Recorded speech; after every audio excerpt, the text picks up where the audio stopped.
Saturday morning story time. Today I want to talk about the worst trip I ever had, and not a vacation. The year was 2013 and I was a Lady Gaga impersonator, and I was hired to go to Amsterdam to film a part in a TV series. I used to love international bookings because you got to see the world on someone else's dime, and I usually booked in some time afterwards. So for Amsterdam, I stayed for a week after I was done filming. Back then, marijuana was still illegal. We didn't have a weed shop on every corner and edibles everywhere. So I was excited to go over there and try the coffee shops and smoke some joints and eat some edibles. So I had spent the week kind of like smoking around, and one morning I did a wake and bake and I went to the Van Gogh Museum. I said it wrong. It's Van Gogh. Like, I have to say it right. I have a degree in art history. I feel like those people who come back from France and they're like, I want a croissant. And everyone's like, oh my God, shut up.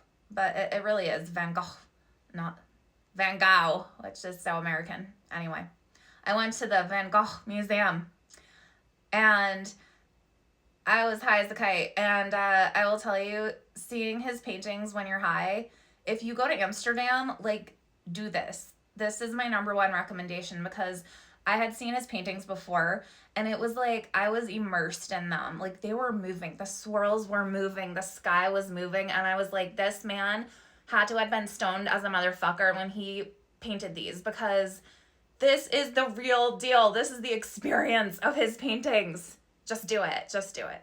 So on the last morning before my flight, I bought a moon cake to take on the plane, thinking it's a long flight. I'm going to take something and knock myself out and sleep the whole way back to New York City. And it's so cute. It's got rainbow sprinkles and like a blue dolphin on the top. I love rainbow sprinkles. Do not get between me and a rainbow sprinkle cupcake. You can't take marijuana back to the United States. So I'm like, we got to get rid of this thing before we land.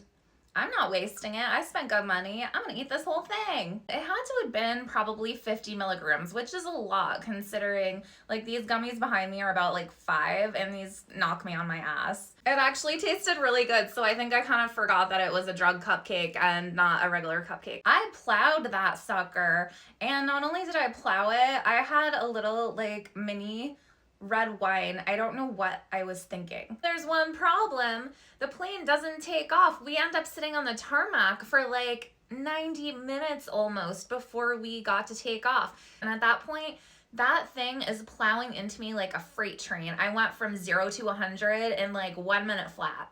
So I'm fucking dying. I'm in the window seat and I'm like tripping balls at that point. The plane takes off. This whole flight, I was like seeing music. I was hearing music that wasn't there. I was feeling like the plane was like going upside down. Like I was like going like on a roller coaster over and over and over. And the worst part was that I had the worst dry mouth I've ever had in my life. So I'm like desperately trying to get the flight attendant to bring me water because I'm dying. And at that point, she's bringing like little tiny cups of water. It's like 2 sips.